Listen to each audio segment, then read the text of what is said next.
오늘은 허영의 도시 두 번째 시간입니다. 가이오의 집에서 나와서 이제 다시 순례의 길을 시작을 했습니다.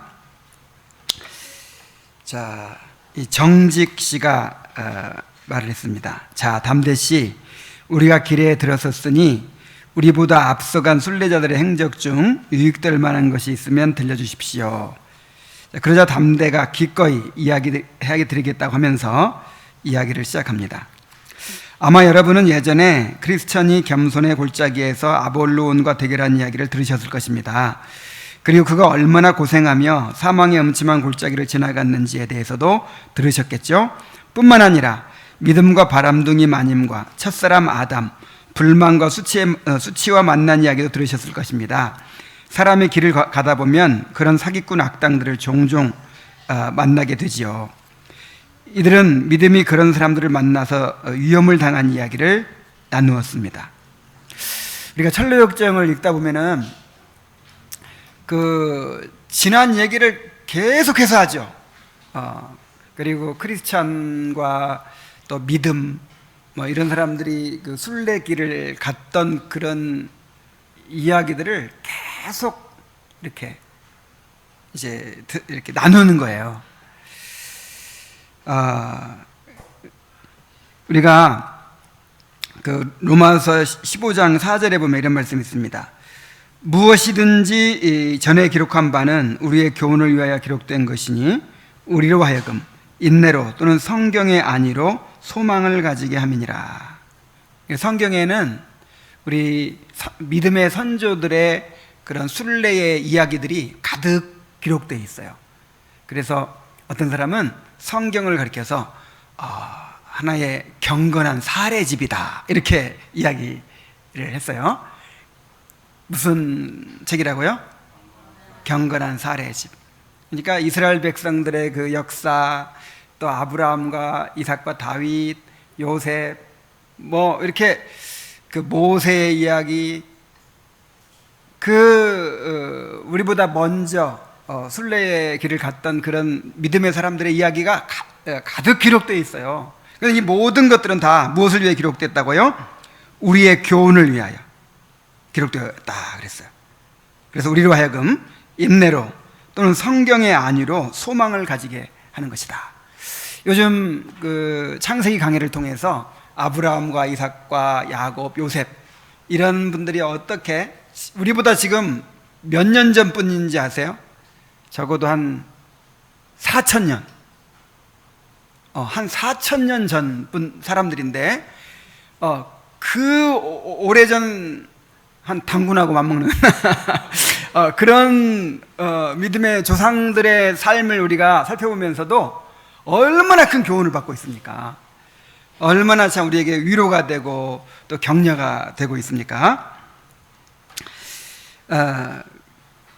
그래서 믿음의 선배들이 경험했던 일들에 대해서 우리가 이렇게 공부하고 듣는 것은 우리에게 얼마나 큰 유익이 되는지 몰라요. 때로는 우리의 거울이 되기도 하고 또 우리의 모범이 되기도 하고 정말 우리의 큰 은혜가 되죠.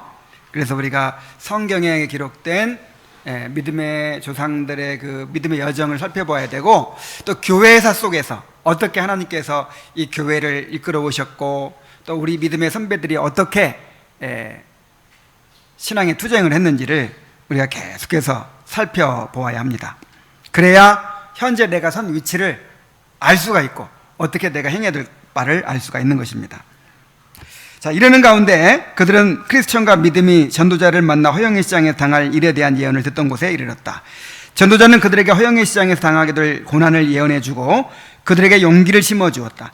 그들은 사자같이 용맹하였고 얼굴을 부싯돌같이 굳게 하였으며 재판관 앞에서도 당당했다. 그들은 용감하게 고난을 당했으며 믿음이 순교하기에 이르렀다. 그런데 그들의 용감한 행위는 헛되지 않아서 소망을 비롯한 몇몇 사람들이 그의 죽음을 통해 회심하였다. 하나님은 크리스천과 믿음의 고난과 순교를 통해서 그 허영의 도시에 교회가 세워지게 하셨어요. 그래서 교부 터툴리아는 순교의 피는 교회의 씨앗이다, 이런 말을 했어요. 교회가 어느 곳에 심겨지고 자라기 위해서는 뭐가 필요하다고요? 순교의 피, 그러니까 주님을 위한 고난이 필요하다고요. 요한복음 12장 24절에 보면은 내가 진실로 진실로 너희에게 이르노니 한 알의 밀이 땅에 떨어져 죽지 아니하면 한 알 그대로 있고 죽으면 많은 열매를 맺느니라 그랬어요. 그리스도께서 자기를 내어주시고 죽으심으로 얼마나 많은 열매가 맺히게 되었습니까? 그런데 이 그리스도의 본을 따르는 것이 바로 그리스도인들이죠. 우리가 처한 곳에서 하늘의 밀로 죽어야 돼요. 그렇게 될 때 이제 아름다운 열매가 나타나게 되는 것이죠. 어제도 우리 최재필 형제, 장차 우리 교인이 될 겁니다. 최재필 형제 최민희 자매 그 결혼 준비 모임을 했는데, 어제 내용이 뭐냐면 우리가 남편과 아내를 서로 주님께 받은 은혜를 통해서 그 은혜를 흘려보내야 된다, 용서하고 용납해야 된다, 이제 그런 걸 계속 이제 강조하고 배웠는데, 어제 내용은 뭐였냐면 그럼 일평생 그럼 참고 견디기만 하고 끝나는 거냐? 근데 그게 아니라는 거예요. 그게 아니라 은혜는 용서하고 용납할 수 있게 해주는 것만이 아니라 사람을 변화시키는 능력이다 그랬어요. 제가 자꾸 강조하죠. 은혜가 뭐라고요? 변화시키는 능력이에요. 능력. 그래서 은혜가 왕노릇한다고 하잖아요.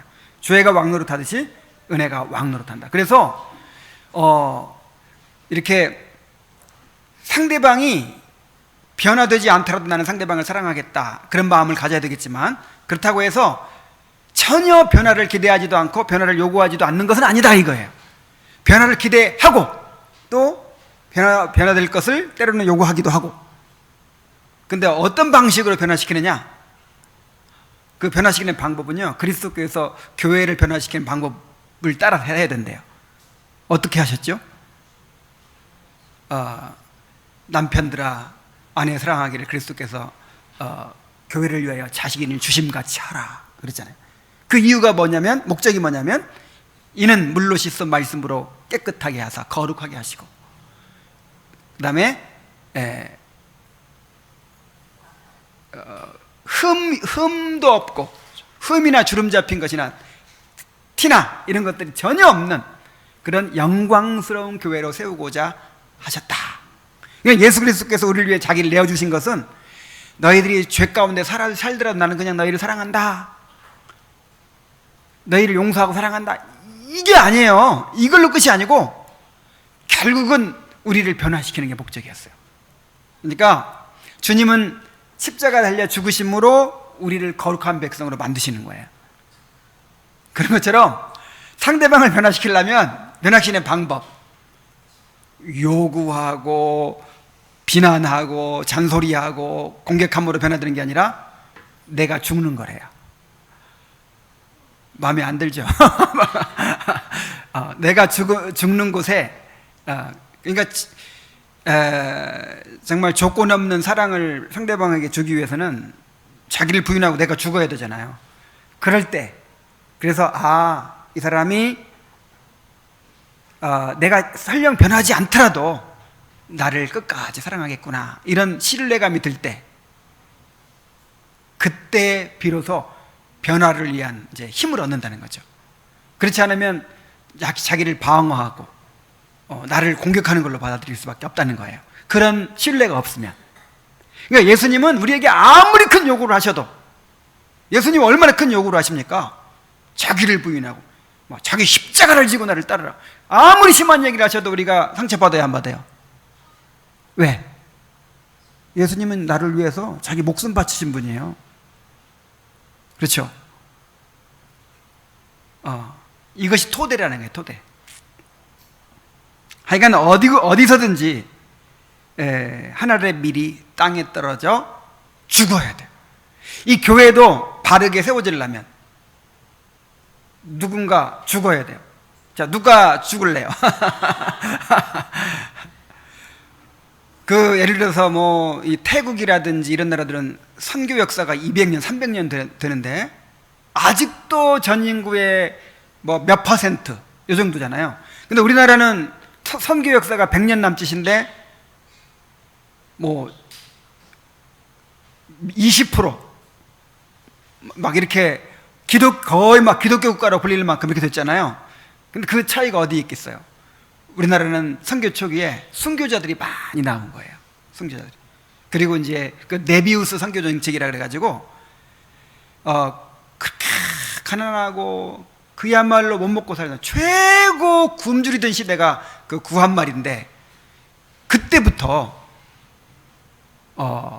성도들이 헌금해가지고 교회 짓고 예배당 짓고 이렇게 헌신해서 세워진 교회예요. 우리 교회는, 우리나라 교회가. 그러니까 순교자들이 많이 나왔을 뿐만 아니라 이 교회를 세우는데 막 선교사들이 와서 돈을 보태주고 그래가지고 교회가 세워진 게 아니라 그 가난한 성도들이 그렇게 때로는 집을 팔기도 하고 땅을 내놓기도 하고 그렇게 헌신적으로 희생을 해서 이 교회 기초가 세워졌기 때문에 오늘날 한국 교회는 이렇게 크게 부흥했어요. 태국 같은 데는 교회 가다가 리어카 타고 가다가 죽은 사람 왜? 죽은 사람이 하나 있는 거 말고는 순교자가 한 명도 없대요. 그래서 스스로 자립을 못해요. 그 다른 동남아 교회들은. 어쨌든 이 교회는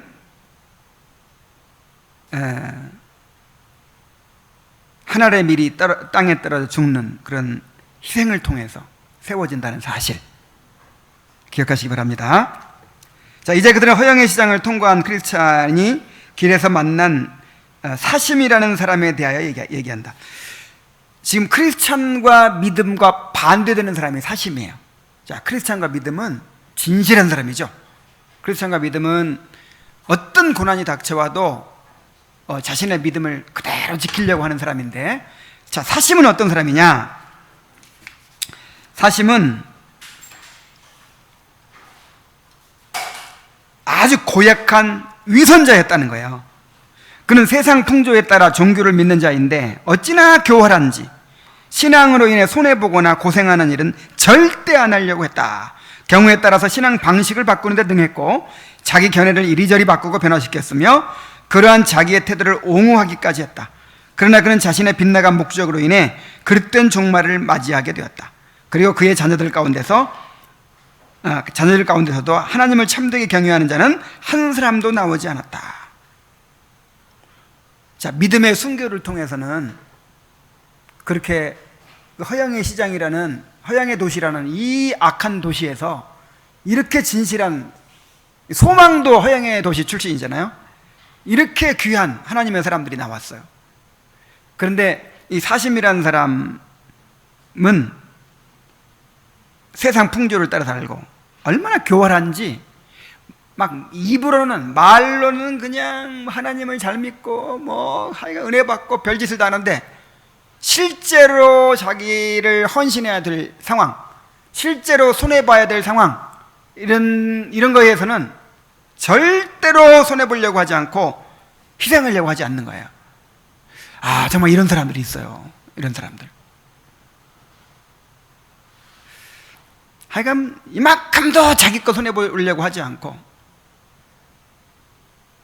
그런 사람들. 자, 이런 모습을요, 자녀들이 가장 먼저 합니다. 자녀들이. 그래서 그 부모가 이렇게 형식적이고 위선적인 신앙생활을 하면요, 자녀들을 제대로 될 수 없어요. 자녀들이 알아요. 정말 하나님을 즐거워하는지, 정말 하늘의 본향을 사모하는지, 정말 교회를 사랑하는지, 세상을 즐거워하지 않고 정말 하나님의 말씀을 즐거워하는지 누가 제일 먼저 알겠어요? 아무리 애들 유치원 보내놓고 텔레비전 틀어놓고 보고 아무리 애들 안 볼 때 싸우고 애들 안 볼 때 다 해도 애들 다 알아요. 그래서 이 사심에게는 자녀들이, 경건한 자녀들이 하나도 안 나왔대요. 하나도.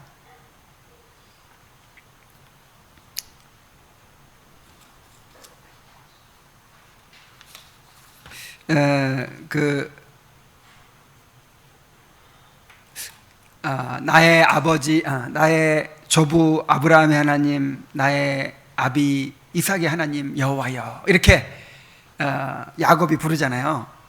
정말 그렇게 부를 수 있도록 우리 자녀들이 나의 아버지 장윤호의 하나님이여 이렇게 우리 하곤이가 이렇게 부를 수 있도록, 나의 아버지 박명준의 하나님이여, 이렇게 나의 아버지 유한웅의 하나님이여, 이렇게 부를 수 있도록 그 이름을 남겨주세요.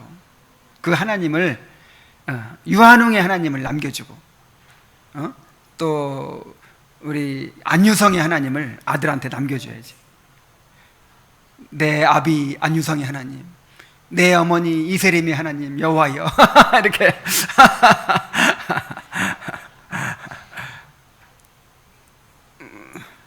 우리 부모의 하나님을 부르지 않고 이웃집 아저씨 하나님 부르게 하도록 하지 맙시다. 자, 순례자들은 허영의 시장이 열리고 있는 허영의 도시가 바라보이는 곳까지 왔을 때 담대의 제안으로 나손이라는 구브로 태생의 늙은 제자의 집에 묵어가기로 했습니다. 자, 이 나손도 이제 손님을 잘 대접하는 사람이에요. 가이오의 집에서부터 하루 종일 걸어온 일행은 황혼 무렵에 나손의 집에 찾아서 들어가게 되었습니다. 나손은 여러분을 환영합니다. 원하시는 것은 무엇이든지 이야기하십시오. 우리가 할 수 있는 한 구해서 드리겠습니다 하면서 그들을 반갑게 맞이해 주었습니다. 정직이 우리가 그동안 간절히 원하는 것은 안식처와 좋은 친구들이었습니다. 그런데 지금 우리는 그 두 가지를 다 얻은 것 같군요 하고 말하자, 나손은 안식처라면 여러분이 보시는 바 바로 여기가 그곳입니다. 그러나 좋은 친구란 시험을 당할 때에 나타나지요 하고 말합니다. 자, 좋은 친구는 언제 나타나요? 시험을 당할 때. 우리 형제가 어려움을 당할 때 진정한 친구를 알아볼 수 있고, 또 진정한 성도의 모습이 드러나게 되는 것입니다. 자, 나손은 순례자들의 각각 방을 정해준 다음에 매우 훌륭한 식당으로 안내하였습니다. 그들은 여독을 풀고 나자 정직 씨가 집주인에게 그 마을에 착한 사람들이 운영하는 가게가 있느냐고 물었어요. 나손은 약간이 있습니다. 그러나 나쁜 사람들이 운영하는 가게에 비하면 정말 약간이지요 합니다. 정직은 우리가 그 착한 가게 주인들을 좀 만나볼 수 있겠습니까? 왜냐하면 순례길을 가는 사람들이 착한 사람들을 만난다는 것은 마치 여행 중에 달과 별을 보는 것과 마찬가지거든요. 이 말을 들은 나손 씨는 그의 딸 은혜를 불러 그의 친구들인 통회, 거룩, 성도사랑, 무허이, 참회 등을 초대하라고 하여 그들과 교제하게 되었습니다. 그들이 오자 나손 씨가 여러분도 보시다시피 낯선 손님들이 우리 집에 오셨습니다. 여기 계신 부인은 유명한 크리스천의 아내인 크리스티아나이십니다 하고 소개하자 그들은 깜짝 놀라 일어서면서 말했습니다. 은혜가 부르러 왔을 때 우리는 크리스티아나 부인을 만나게 되리라고는 꿈에도 생각하지 못했습니다. 참 놀랍고도 기쁜 일입니다. 그들은 크리스티아나에게 안부를 물은 후에 아이들을 가리키며 이 젊은이들이 크리스천의 아들들이냐고 묻고, 너희가 사랑하고 섬기는 임금님께서 너희를 아버지처럼 만드시고 너희를 평안히 그가 계신 곳까지 이끄시기를 빌겠다고 말해 주었습니다. 자, 신앙을 함께 나눌 그런 진정한 믿음의 친구들을 만나는 것처럼 우리에게 큰 기쁨이 되는 일이 없습니다. 그런데 이 허영의 도시라는 이 악한 부패한 도시에서 어떻게 이런 사람들이 생겨났다고요? 크리스천과 믿음이 고난받고 순교한 결과로 이런 사람들이 생겨난 거예요. 그래서 참 한 사람의 믿음을 이렇게 확실하게 지키고 그렇게 하면 그 뒤따르는 사람에게 이렇게 길이 생긴다고 할 수가 있어요. 길이. 그러니까 눈이 많이 내렸을 때 앞서간 발자국이 있으면 이제 그 발자국을 따라 갈 수 있잖아요. 그 크리스찬이 길을 닦아놨기 때문에 그 크리스찬의 아내나 그 자녀들이 너무 참 수월하게 그렇게 지금 순례길을 가고 있어요. 다윗이 그렇게 길을 잘 닦아놨기 때문에 그 다윗의 아들 솔로몬이 그렇게 수월하게 형통하게 하나님의 축복을 받고 그렇게 나라를 부강하게 만들었잖아요. 참 하나님을 사랑하고 그 계명을 지키는 자에게는 1000배까지 은혜를 베푸신다고 했는데, 그 하나님께서는 그 언약을 그 자손들에게 계속 이렇게 전수하는 것을 통해서 택한 자들을 부르시고 또 교회를 완성해 가시는 완성해 가시기 때문에 우리 자녀들을 복을 주시는 거예요. 정말 자녀들에게 복을 끼치는 그런 성도들이 되기를 바랍니다. 자, 그들이 모두 자리에 앉자 정직 씨가 지금 이 마을 형편이 어떻습니까? 하고 묻자 통일 씨가 대답합니다. 장이 설 때마다 우리는 무척 바쁘지요. 일이 번거로울 때는 우리의 마음과 정신을 올바르게 유지하기가 무척 어렵습니다. 이런 곳에 살면서 우리와 같은 장사를 하는 사람은 매일 매순간 주의하도록 경고를 주는 상품이 필요하지요. 자, 이 허영의 시장에서 하나님의 거룩한 백성으로 살아간다는 게 얼마나 어렵겠습니까? 그래서 장이 설 때마다 바쁘고 일이 번거로울 때는 마음과 정신을 올바르게 유지하기가 무척 어렵다고. 그러면서 이런 곳에 살면서 우리와 같은 장사를 하는 사람은 매일 매순간 주의하도록 경고를 주는 그런 상품이 필요하다고.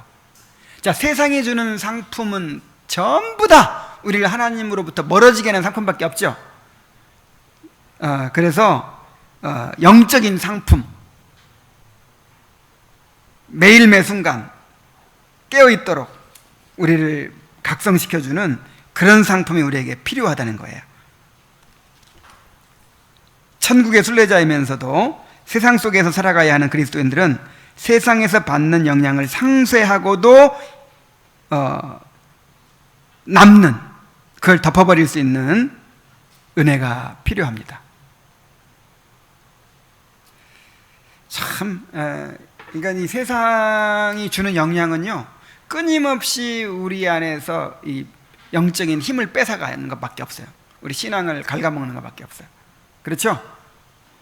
무슨 이 세상의 문화가 그렇고, 또 직장에서 열심히 일하다 이 불신자들 섞여서 일하다 보면 듣는 말들, 눈으로 보는 것들, 이런 모든 영향들이 계속 우리를 흔들죠. 우리의 영적인 힘을 뺏어가죠. 그래서 이거를 상쇄하고 또 이겨낼 수 있는 그런 은혜가 더 많이 필요한 거예요.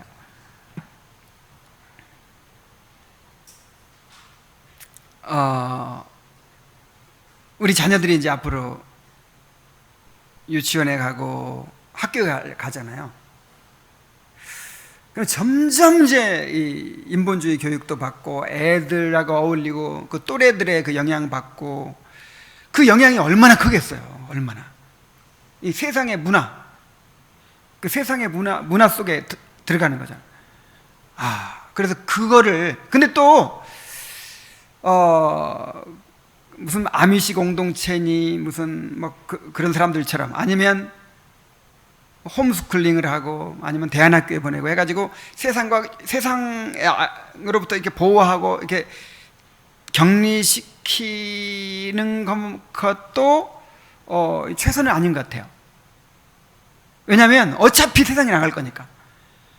이렇게 가장 좋은 거는 어차피 우리가 세상 속에 사는데 계속해서 이기는 훈련을 하는 거예요.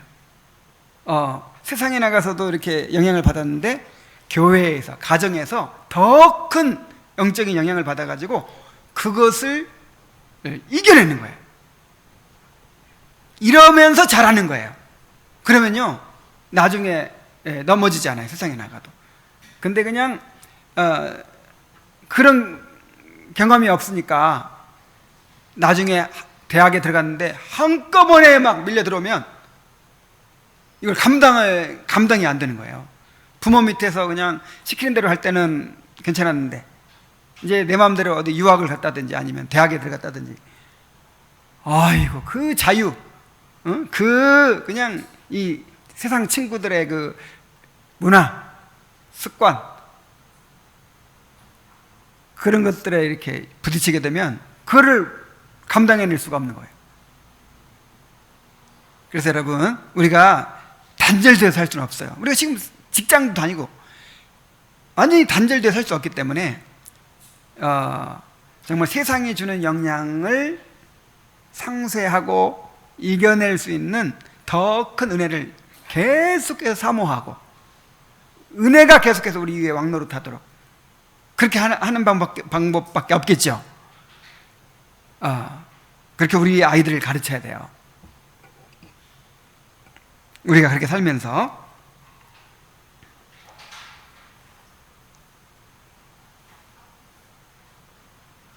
정직이 당신네 이웃들은 어떻습니까? 이제 좀 잠잠해졌습니까? 하자. 통일은 예전보다 훨씬 온건해졌습니다. 당신도 크리스천과 믿음이 우리 마을에서 당한 일을 알 것입니다. 그러나 최근에는 훨씬 온건해졌다고 할 수 있죠. 제가 생각하기에 믿음의 피가 아직까지도 그들의 마음에 무겁게 깔려 있는 것 같아요. 왜냐하면 그를 화형시킨 이유로 그들은 부끄러운지 더 이상 사람 화형시키는 일을 하지 않았기 때문입니다. 그전에는 우리가 거리에 다니기를 무서워했는데 이제는 머리를 들고 다닐 수 있습니다. 그때만 해도 신앙을 고백하는 자는 밉살스럽게 취급되었지만 지금 이 도시의 일부에서는 특히 종교가 존경스러운 것으로 간주되고 있습니다.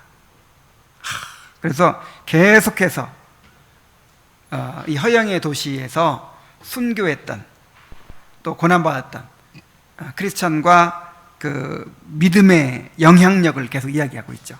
그래서 한 사람의 진실한 신앙에 끼치는 영향은 실로 막대한 것입니다.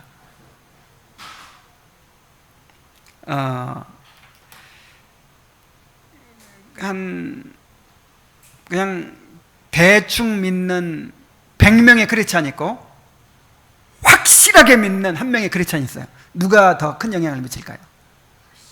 그렇죠. 확실하게 믿는 한 명의. 그래서 하나님께서 어떤 사람 만들기를 원하시겠어요?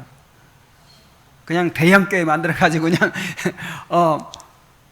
수많은 사람 얻으려고 하시는 게 아니에요. 정말 그 교회사를 보더라도, 또 이스라엘 역사를 보더라도 정말 진실한 신자, 소수의 진실한 신자들이 더 큰 영향을 미치는 거예요. 더 하나님께 큰 영광이 되는 거예요. 자, 그리고 나서 통해 씨는 순례자들에게 말했습니다. 당신들은 얼마나 멀리 순례 여행을 하셨습니까? 길이 어떠합니까? 그러자 정직이 대답합니다. 길이야 여행자들이 의뢰 만나는 그런 길이었지요. 어떤 때는 길이 깨끗하고 어떤 때는 오르막길이고 어떤 때는 내리막길이었습니다. 하여튼 평탄할 때는 드물었습니다. 언제나 순풍을 만난 것도 아니었고 길에서 만나는 사람이 누구나 다 친구는 아니었습니다. 도중에 우리는 이미 여러 큼직한 고난들을 겪었고 앞으로 또 어떤 역경들을 겪게 될지 모릅니다. 하지만 대개의 경우에 우리는 무릇 의롭게 살고자 하는 자는 고난을 당하리라는 옛 말씀이 옳다는 사실을 깨달았습니다. 통해가 고난이라고 말씀하셨는데 무슨 고난을 당하셨습니까? 하고 묻자 담대가 대답합니다. 우리는 벌써 2번 죽을 고비를 넘겼지요. 첫 번째로 크리스티아나와 그의 아이들은 2명의 악한들을 만났었는데 그들은 일행의 생명을 빼앗은 듯이 덤벼들었지요. 그리고 나서 우리는 피 흘리는 자와 거인 철퇴, 거인 살선 등을 만나 괴로움을 당했지요. 정확히 말하자면 마지막 거인에 대해서는 그가 우리를 괴롭혔다기보다 우리가 그를 괴롭혔다고 할 수 있습니다. 자, 이 순례 여행에 대해서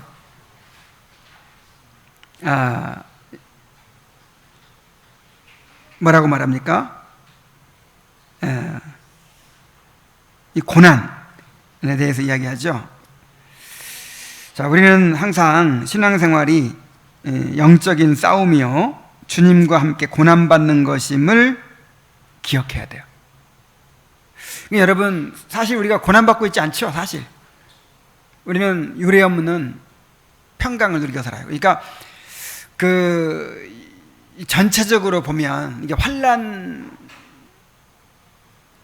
시기거든요. 환난. 그러니까 예수님께서 승천하시고 나중에 재림하실 때까지, 그때가 다 말세이고 종말이고 다 환난 기간이에요. 그래서 우리는 지금 환난 기간 속에 살고 있어요. 근데 하나님은 자비하셔서 계속 환난만 받게 하지 않으세요. 그러면 교회가 아예 그냥 씨가 말라버릴 수 있잖아요. 그래서 때때로 이렇게 평강을 주십니다. 이스라엘 역사 가운데서도 애굽의 고산 땅에서 살던 노예가 되기 전 글쎄 몇십 년간이었을지 모르겠지만, 어쨌든 얼마나 참 평안하게 풍요를 누리고 그렇게 살았습니까? 계속해서 고난만 주시는 건 아니에요. 근데 우리가 지금 애굽의 고센 땅처럼 그렇게 평강을 누리고 살고 있는 것 같아요.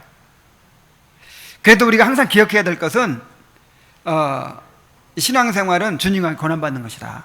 영적 싸움이다. 이걸 잊어버려서는 안 돼요. 그래야 우리가 계속 이 땅에서 안정된 삶을 살고 편안한 삶을 편안하다 보면 그냥 한없이 편안해지려고 그래. 서면 앉고 싶고, 앉으면 눕고 싶고, 누우면 자고 싶고, 그냥 한이 없어. 정말 우리가 정신을 차려야 안 피곤한 거예요.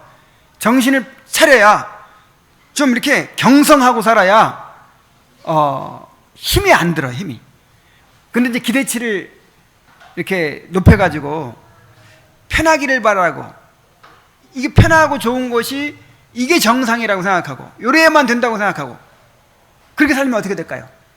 조금만 어려움이 와도 그냥 금방 감사를 잃어버리고, 그냥 찬양을 잃어버리고, 그냥 이상한 일 당하는 것처럼 여기고 막 그러잖아요. 그래서 우리가 하나님의 특별한 은혜로 이렇게 평강을 누리고 살고 있지만, 그러나 항상 우리가 영적 싸움 가운데 있다. 그리스도와 함께 고난받는 삶을 살고, 이거를 기억하며 살아야 됩니다. 그래야 어떤 어려움이 닥치더라도 그거를 당연하게 여기고, 그게 힘들지 않은 거예요. 힘들질 않아요.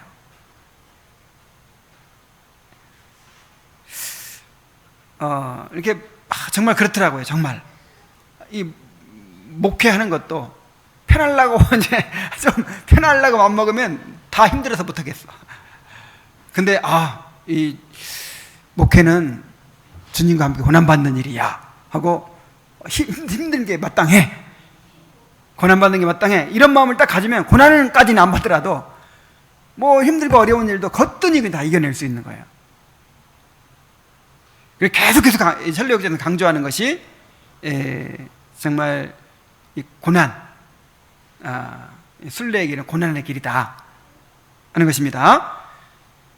고난은 당연한 것입니다. 이제 우리가 이렇게 편안하게 신앙생활하고 있는 보너스예요. 보너스.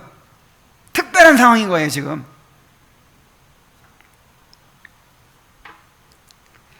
자, 이야기를 듣고 여러 사람들이 순례자의 삶에 대해서 또 이야기합니다. 거룩이, 순례길을 가는 사람들이 꼭 가지고 가야 할 두 가지가 있는데, 그것은 곧 용기와 흠없는 생활입니다.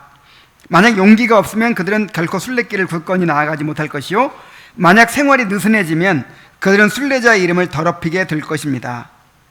또 성도사랑이, 이 길을 가는 사람 중에는 세상에 대해 낯선 자와 순례자로 자처하기보다는 순례에 대해 낯선 자로 자처하는 자가 많이 있습니다.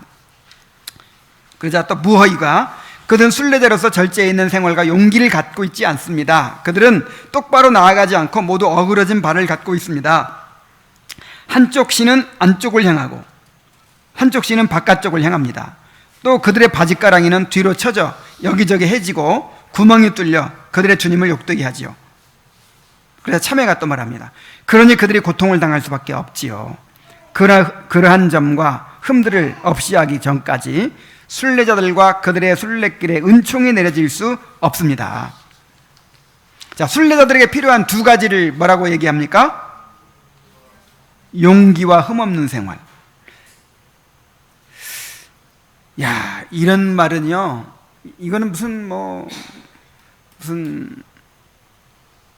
이론도 아니고, 그러니까 이제 존 버년이 그렇게 신앙생활을 고난 가운데서 이렇게 고난을 이겨내면서 그렇게 이제 해오면서 체득한, 정말 고난 가운데서 신앙생활을 잘 해내려면 두 가지가 정말 중요하더라. 뭐 이런 정말 삶에서 우러나온 교훈이에요. 뭐가 있어야 한다고요? 용기. 그다음에 흠없는 생활. 자, 용기가 왜 필요할까요?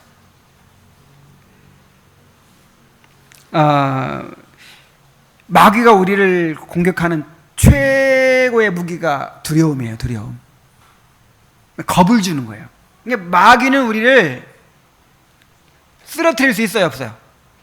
자, 마귀는 하나님께서 허락지 아니하시면 이렇게 꼼짝도 못하는 거예요. 하나님 허락하시는 한계 내에서만 활동하도록 되어 있어요. 마귀는 이빨 빠진 사자예요. 그래서 마귀가 할 수 있는 일은 우리를 겁주는 일이 최고의 일이에요. 겁주는 일. 너 이러다가 세상에서 뒤져. 뒤떨어진 사람 돼. 네 자식들 네 자식들만 공부 못하게 돼. 출세 못하게 돼. 이렇게. 너 그러다가 세상에서 미움받게 돼. 따돌림받게 돼. 그래서 세상에서 뒤처지는 거, 버림받고 따돌림받고 이렇게 되는 거를 막 이제 두려워하게 만드는 것이죠. 사람을 두려워하게 만드는 거예요. 사람이 두려우니까 확신이 없지만 이래서는 안 된다 하면서도 이제 막 끌려가는 거죠. 이렇게. 그래서 이 두려움을 극복하지 못하면 제자가 될 수 없어요.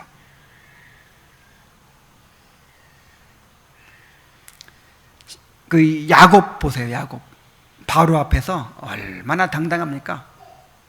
이만큼 잘 보이려고 하는 것도 없고 기죽는 것도 없고 내 나그네 길의 세월이 130년입니다. 근데 우리 조상들에 비하면 아무것도 아니죠. 이렇게 하면서 바울을 축복하고 당신에게 하나님의 축복이 있기를 이렇게 축복하고 세상에 대하여 초연한 사람이 되고 정말 세상이 감당하지 못하는 사람이 되어야 합니다. 용기는 믿음에서 나오는 거예요. 이 담대함. 그래서 성경에서는 두려워하지 말라는 말씀과 함께 담대하라는 말씀이 얼마나 많은지 몰라요. 강하고 담대하라. 강하고 담대하라. 강하고 담대하십시오. 자, 근데 담대하려면요, 흠없는 생활이 필요해요. 사람이 죄가 있으니까, 뒤가 구리니까 두려운 거야. 정말 우리 마음에 우리를 책망할 것이 없으면 하나님 앞에서 뭘 얻고? 담대함을 얻고 뭔가 확신과 담대함이 생겨요. 하나님 나와 함께 하실 것 같고 믿음이 막 생기는 거예요. 그러니까 믿음이라는 이 보물은 깨끗한 그릇에만 담을 수 있어요.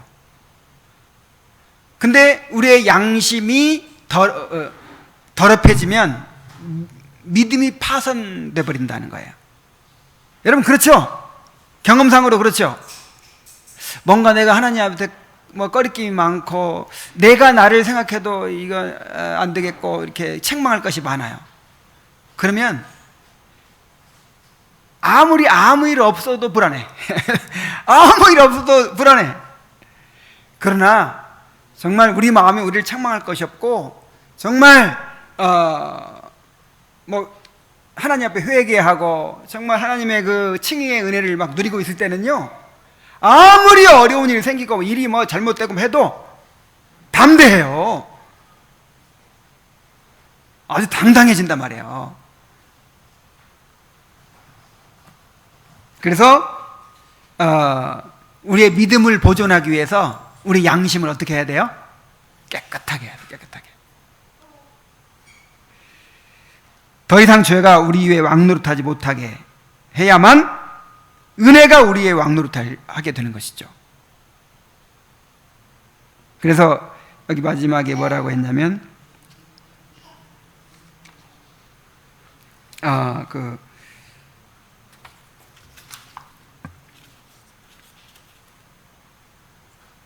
그러니까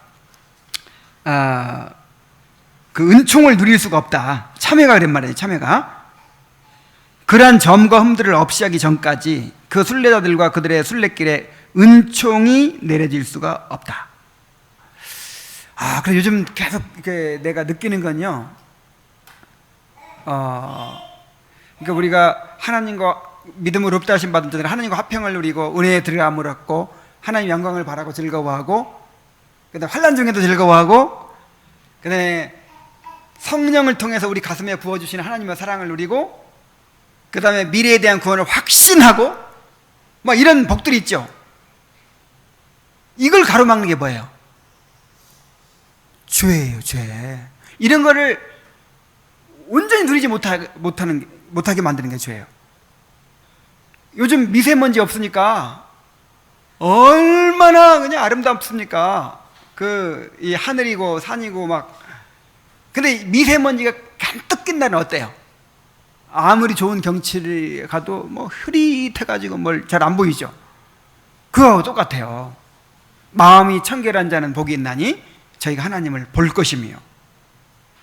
그래서 하나님은 우리에게 부어주시는데 그 부어주신 은혜를 가로막고 누리지 못하게 만드는 게 죄예요, 죄. 그래서 흠없는 생활을 추구해야 되는 거예요. 그러니까 늘 회개가 필요하죠. 늘 회개가 필요하죠.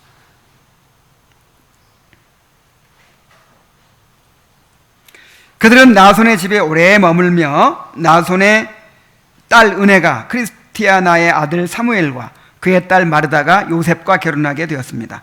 그들이 이처럼 오래 머물 수 있었던 것은 도시의 상황이 변하여 선량한 사람들을 더욱 많이 사귈 수 있었기 때문이었습니다. 그들은 자신들이 할 수 있는 봉사도 해주었습니다. 자비심은 늘 하던 대로 가난한 자들을 위해 많은 수고를 하였고, 그녀가 준 옷으로 배와 등을 따뜻하게 한 자들은 그녀를 축복하였고, 그리하여 그녀는 신자들의 자랑이 되었습니다. 은혜와 베베와 마르다도 역시 훌륭한 성품의 소유자로서 많은 선행을 하였습니다. 그리고 그들은 자식들도 많이 낳았습니다. 그리하여 예전에 언급하였듯이 크리스천의 이름이 세상에 살아남게 하였습니다. 야곱의 축복을 상기하게 돼요. 창세기 48장 16절에서 이들로 내 이름과 내 조부 아브라함과 아버지 이삭의 이름으로 칭하게 하시오며 이들로 세상에 번식되게 하시기를 원하나이다. 그러니까 요셉의 손자들을 이렇게 축복했죠. 아브라함의 자손이, 이삭, 야곱의 자손이 세상에 이렇게 번식되게 되기를. 자, 여기 막 결혼해가지고 그 믿음의 사람들끼리 막 결혼해가지고 자식들을 많이 낳아서 크리스천의 이름이 세상에 살아남게 만들었다. 자, 우리도 이제 우리의 이름이 계속 살아남게 만들어야 됩니다. 그러니까 언약을 전수해야 된다는 것이죠. 그것이 우리에게 축복이고. 예. 아니, 우리 온유 보세요. 하여간 움직이지도 않고 나를 똑바로 쳐다보고 말씀을 듣고 뭘 알아듣나?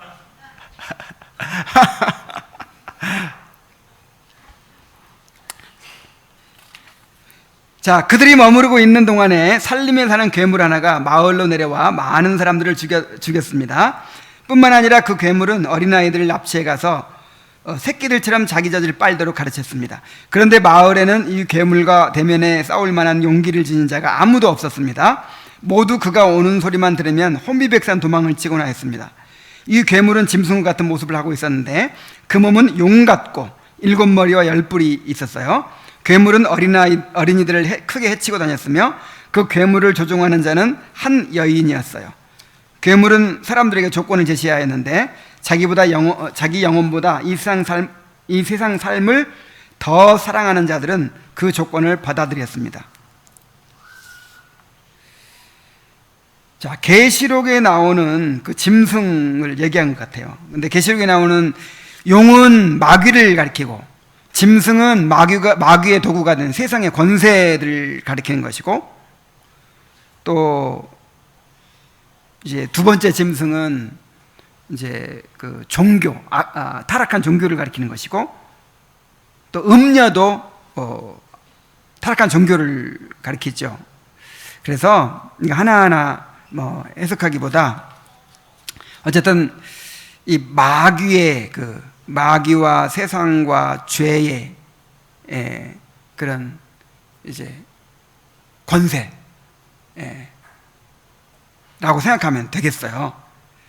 마귀가 세상의 권세와 영향을 통해서 또 우리 안에 있는 죄를 통해서 우리를 공격하고 또 교회를 공격하는 그런 것이라고 그냥 생각하면 될 것 같습니다. 이때 담대 씨는 나손 씨 댁에 머무는 순례자들을 방문하러 온 선량한 사람들과 더불어 의논하고 이 짐승과 싸우기로 약속을 했습니다. 혹시나 마을 주민들을 이 탐욕스러운 뱀의 아가리와 발톱에서 구해낼 수 있지 않을까 하는 희망에서였습니다. 그래야 담대 씨, 통회 씨, 거룩 씨, 무허위 씨, 참회 씨는 모두 무기를 들고 괴물을 맞이하러 나갔습니다. 처음에는 괴물은 매우 사납게 버티고 서서 경멸하는 눈초리로 자기의 적들을 바라보았습니다. 그러나 무장한 억세고 용감한 사나이들은 힘껏 싸워 괴물을 쫓아버리고 말았습니다. 그리고 나서 그들은 나손 씨의 집으로 돌아왔습니다. 괴물이 마을로 내려와 사람을 죽이고 어린이들을 잡아가는 데는 일정한 시기가 있었습니다. 그래서 담대 씨를 비롯한 용사들은 이 시기에 맞추어 괴물이 들어오는 것을 감시하다가 끊임없이 그를 공격하곤 하였습니다. 그리하여 어느 정도 때가 지나자 괴물은 상처를 입고 다리를 절게 되었습니다. 그리고 예전처럼 마을의 어린이들을 괴롭히지도 못했습니다. 어떤 이들은 괴물이 그 상처로 인해 틀림없이 죽게 될 것이라고 진심으로 믿었습니다.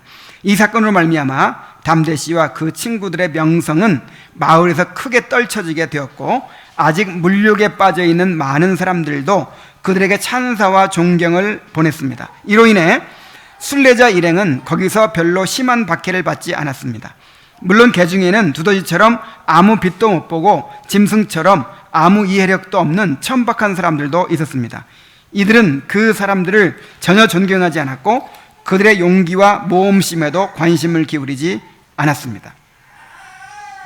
자, 우리의 싸움은 마귀와 세상과 우리 안에 있는 죄, 즉 육신과의 싸움이죠.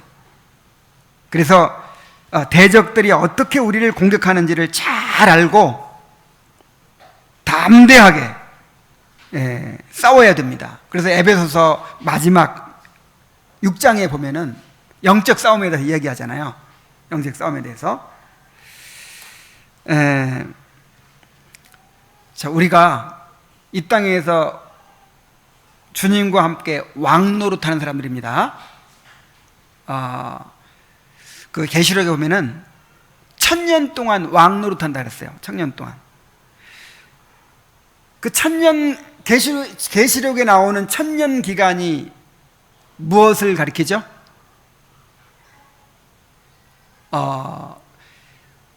그 전천년설이 있고 후천년설이 있고 무천년설이 있어요. 이제 후천년설은 세상이 점점 좋아지고 복음이 전해져서 점점 믿는 사람들이 많아지고 문화가 바뀌고 그래가지고 막 완전히 그냥 복음의 문화, 예수 믿는 사람들이 많아지고 막 그래가지고 세상이 낙원처럼 돼버리는 거예요.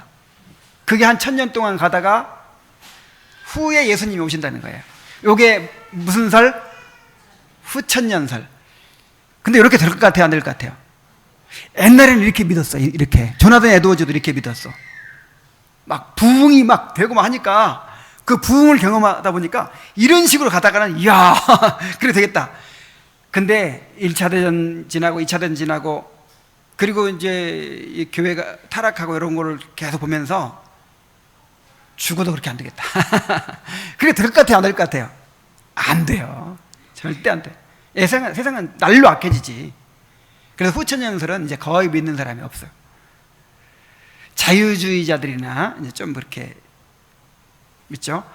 그 다음에 전천연설은 뭐냐면 예수님이 재림하신 다음에 1000년 기간이 1000년 왕국이 이루어진다는 거예요. 그래서 그 성경에서 말하는 이상세계, 완전히 그냥 그 하나님의 백성들이 이제 지배를 하고 복음이 편만하게 전해지고 막 이런 그런 1000년간의 그런 아주 이상적인 그런 세계가 온다는 거예요. 그리고 끝난 다음에 천국이 이루어진다는 거예요. 근데 이것도 좀 이상하죠. 아, 예수님 오면 바로 천국 이루어버리면 되지. 뭘 또 천년왕국이 필요해. 이걸 전천년설이라고 하는데, 이제 세대주의적 전천년설은 이거를 이제 유대인과 연관시켜서 유대인 나라가 회복된 나라가, 유대인 나라가. 교회는 휴거해버리고, 하늘로 가버리고, 천국 가버리고, 이제 그 유대인들의 나라가 회복돼서 성전도 회복돼서 1000년간이 간다는, 1000년 기간이 간다는, 예수님이 예루살렘으로 재림해가지고. 근데 이제 우리가 믿는 건 뭐냐면 무천년설이에요. 무천년설. 그러니까 1000년 기간이 실제 기간이 아니라 상징적인 기간이에요.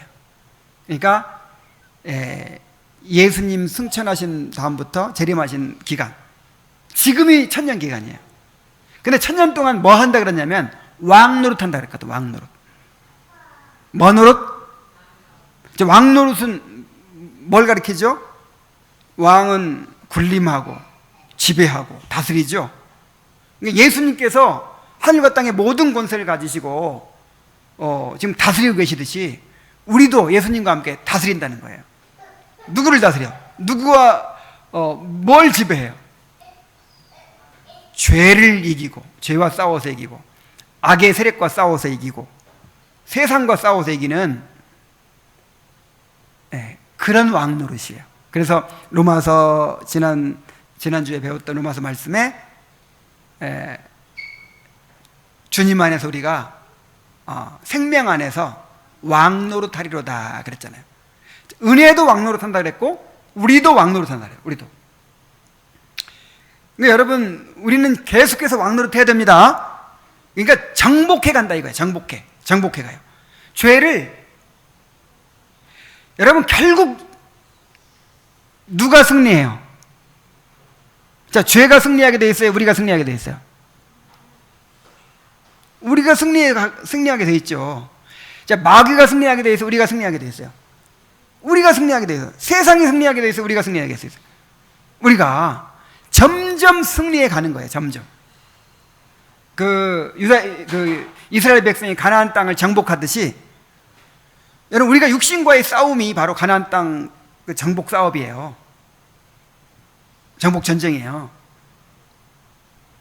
그래서 이 담대 씨가 사람들을 이끌고 가서 막 그 괴물과 막 싸워서 계속 이제 상처를 입히고 그래 결국에는 이제 쓰러뜨릴 것이라는 희망을 갖잖아요.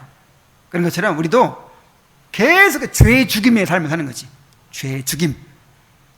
그 다음에 또 세상을 이기는 싸움, 그 다음에 마귀를 물리치는 싸움, 이런 싸움을. 그러니까 우리 삶은요 이스라엘 백성의 가나안 정복과 똑같은 거예요.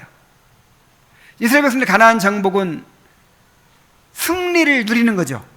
그리스도께서 이루신 승리를 누리는 거예요. 우리도 그렇게 승리를 누려가는 삶을 살아야 되는 것입니다. 그러니까 늘 방어적으로 맨날 그냥 이렇게 두려워하고 그냥 벌벌 떨고 그냥 막 피해가고 그냥 어떻게 살아남기만 하면 좋겠다 막 이게 아닌 거예요. 뭐 노릇? 왕 노릇. 왕 노릇 하시기 바랍니다. 왕 노릇. 죄를 이기고 정말 악습을 극복하고 정말 우리 일생토록 그렇게 영적 전쟁에서 승리하는 그런 성도들이 되기를 바랍니다. 자, 기도하겠습니다. 자, 오늘 주신 말씀에 대해서 기도하고 그 다음에 내일 예배를 위해서 기도합시다. 내일 예배를 위해서